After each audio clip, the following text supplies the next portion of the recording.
북한이 주적입니까? 북한이 우리 주적입니까? 주적. 그런 규정은 대통령으로서는 할 일이 아니라고 생각합니다. 아니, 아직 대통령 안 되셨으니까 지금 그래도 생각은 대통령이 어떻습니까? 될 사람이죠. 대통령 되시기 전에 우리나라 대한민국 국방부 북방백서에 북한군은 우리 주적이다 이래 나오는데 국방부로서는 할 일이죠. 그러나 대통령이 할 말은 아니라고 봅니다. 아니 문 후보님께서 지금 대통령 벌써 되셨습니까? 그렇게 강조하지 마시고 그래서 정부- 국방부가 할 일이 있고 예. 대통령이 할 일은 따로 있는 것이죠. 아니 대한민국 정부의 공식 문서에 북한군이 주적이라고 나오는데 대한민국 국군 통수권자가 북한군을 주적을 주적이라고 못한다? 그거 말이 되겠습니까? 저는 입장을 밝혔습니다. 주적이라고 말씀 못 제 하신다 생각은 이거죠? 그러합니다. 아니 주적이라고 말씀 못 하신다는 거죠? 대통령 될 사람이 해야 될 발언은 아니라고 봅니다. 김정은과 북한의 독재 정권은 적폐입니까 아닙니까? 적폐입니다. 주적이죠 그럼. 주적. 네. 적폐잖아요. 지라브레는 우리 국방백서에 주적으로 돼 있다 이렇게 또 적으로 사실하고 돼 있다. 다른 이야기를 예, 아니 했죠. 적으로 돼 있죠. 그래서 국방백서에. 우리가 군사적으로는 북한이 적이지만 또 다른 한편으로는 우리 통일의 대상이다. 주적이 네. 맞습니까 안 맞습니까? 네. 다시 한번 이야기해 보세요. 저는 대통령이 북한을 주적이라고 규정하는 것은 온당치 않다고 생각합니다. 만약에 주적이 있다면 그러면 또 부적은 누굽니까? 제2적, 제3적이 있는 것입니까? 아니 내가 어이가 없니까 그래갖고 국군 통수권을 어떻게 행사하려고 그래? 국민들이 판단할 문제죠. 북한을 주적이라고 말하지 못하는 사람이 과연 국군 통수권을 쥐는 게 맞느냐? 국민들이 한번 생각해 볼 문제입니다.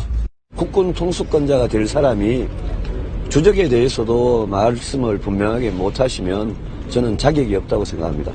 남북 대치 국면 아니겠습니까? 이런 상황에서 북한은 주적입니다.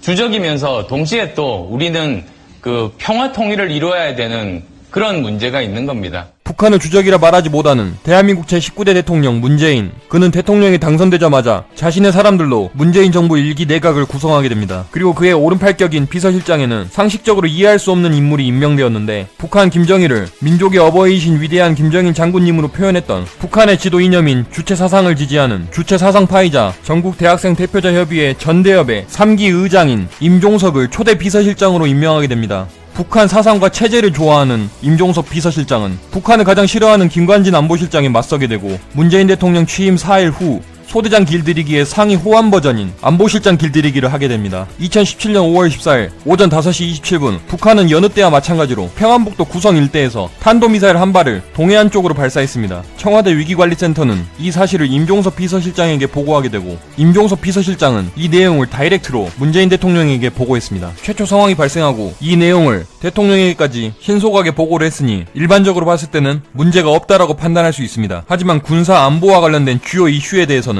대통령에게 보고하는 보고 주체의 당사자는 비서실장이 아닌 국가안전보장회의 상임위원회 위원장인 국가안보실장입니다. 한마디로 말하면 임종석 비서실장은 군사안보 분야의 보고 주체의 당사자인 김관진 안보실장을 무시하고 대통령에게 바로 보고를 한 격입니다. 이때 당시 언론도 갓 취임한 문재인 대통령 측의 편을 들었고 김관진 안보실장이 관련 내용을 보고하지 않고 놀고 먹었다는 식으로 메인 비난을 퍼부었습니다. 그 당시 네티즌들의 의견도 마찬가지였습니다. 많은 네티즌들이 김관진 안보실장을 비꼬았고 비아냥댔습니다. 새벽에 잠을 자다가 아무도 그에게 관련 내용을 보고하지 않아 졸지에 정권 바뀌니 완전히 사람이 변했다라고 낙인이 찍혀버린 김관진 안보실장. 하지만 이것은 단지 시작에 불과했습니다. 한바탕 홍역을 치른 그였지만 그에게 더 많은 암초가 남아있었습니다. 문재인 대통령과 그의 내각 청와대 참모진들은 김관진 안보실장을 벼르고 있었고 군 장성 출신들이 도맡아 하던 국가안보실장에 음주운전 전력이 있는 외교관 출신인 정의용을 제3대 국가안보실장으로 임명한 후 문재인 대통령의 칼날은 바로 김관진 안보실장을 향했습니다. 사실 그가 김관진 안보실장을 싫어했던 여러가지 이유가 있었는데 첫 번째는 고고도 미사일 방어체계 사드 배치 논란입니다. 북한은 600여 발의 중단거리 스커드 탄도 미사일을 보유하고 있고 언제든지 대한민국에 이 미사일은 날릴 수 있습니다. 그래서 북한의 기습 미사일 공격에 대한 단호한 대응의 중요성을 실감했던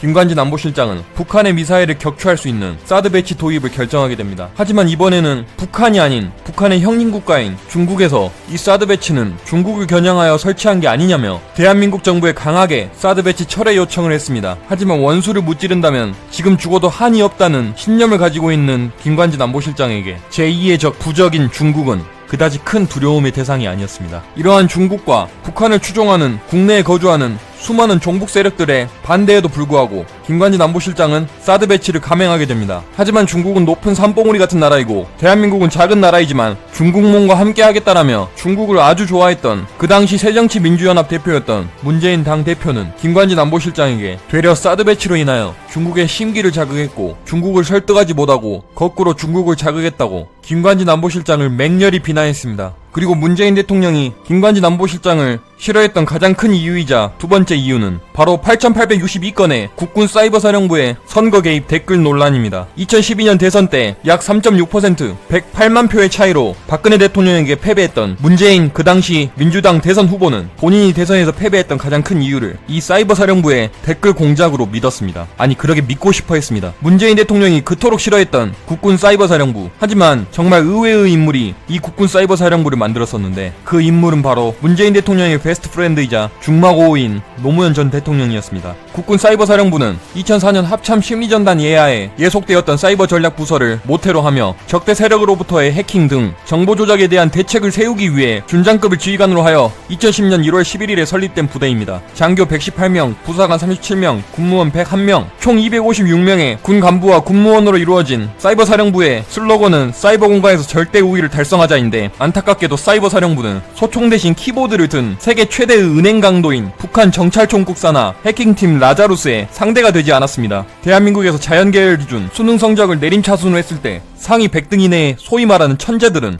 대부분 스카이 의대에 갑니다. 하지만 북한은 이러한 두뇌를 가지고 있는 천재들이 모두 해킹팀으로 가서 보이스피싱으로 유명한 중국에서 해킹 기술을 배워 키보드 하나로 하버드대 기숙사 인터넷망을 털어버린 페이스북 창업자 마크 저커버그와 같은 해킹 역량을 가지고 북한으로 돌아오게 됩니다. 그들이 가지고 있는 두뇌는 인간이 가질 수 있는 수준이 아닌 슈퍼컴퓨터를 초월하는 수준이었습니다. Let the hacking begin. First up is Kirkland. They keep everything open and allow indexes in their Apache configuration, so a little wget magic is all that's necessary to download the entire Kirkland Facebook. Kid stuff. I can run an empty search and it returns all the images in the database in a single page. And I can save the page and Mozilla will save all the images for me. Lowell has some security. They require a username password combo, and I'm going to go ahead and say they don't have access to the main FAS user database, so they have no way of detecting an intrusion. It's slightly obnoxious that they only let you view one picture at a time, and there's no way I'm going to go to 500 pages to download pics one at a time, so it's definitely necessary to break out Emacs and modify that Perl script. Awful lot of traffic. You think maybe we shouldn't shut it down before we get into trouble? 5,300억 원을 가로챈 북한 해커 3명을 기소했습니다. 미 국무부가 공개한 북한 해커는 박진혁과 전창혁, 김일 3명입니다. 이들이 전 세계에서 해킹으로 뺏거나 탈취를 시도한 금액은 1조 4천억 원에 이릅니다. 슬로베니아 기업에서 가상화폐 830억 원을 가로채는 등 실제로 5,300억 원을 챙겼습니다. 북한 해커들의 해킹 능력을 익히 알고 있던 김관진 당시 국방부 장관은 북한의 사이버 테러, 대남 심리전에 대응하기 위한 댓글 작성 작전을 지시했습니다. 2017년 9월 8일 문재인 대통령은 사이버 댓글 조사 TF팀인 태스크포스를 구성하여 댓글 공작을 조사했고 총 8,862건의 댓글을 정치 중립 위반으로 지목했습니다. 하지만 댓글이 많이 달렸던 키워드를 보면 총선 및 대선과 무관한 키워드가 많은 것을 확인할 수 있고, 김관진 국방부 장관 그 다음 후임자로 내정되었던 김병관 예비역 육군 대장이 키워드 랭킹 1위를 차지했고, 키워드 랭킹 2위는 북한을 너무 사랑한 나머지 대학생 신분으로 평양에 방문해 김일성을 만나 그를 아버지라 불렀던 임수경이었고, 키워드 랭킹 4위는 북한이 남침을 했을 때 대한민국의 국가 중요시설인 통신시설과 유류시설을 타격하자고 주장한 이석기입니다. 그리고 키워드 랭킹 7위는 천안함 피격 사건이 발생한 후 가해자인 북한에 왜 천안함 피격 사건을 감시 시찰하도록 요청하지 않았냐고 당시 김태형 국방부 장관에게 따졌던 이정희입니다. 김관진 당시 국방부 장관이 정치적인 목적으로 댓글 작성을 지시했다면 그 당시 대통령이었던 이명박 대통령과 차기 대권 유력 후보 1, 2위인 박근혜 대통령과 문재인 대통령의 키워드가 최상단에 있어야 되지만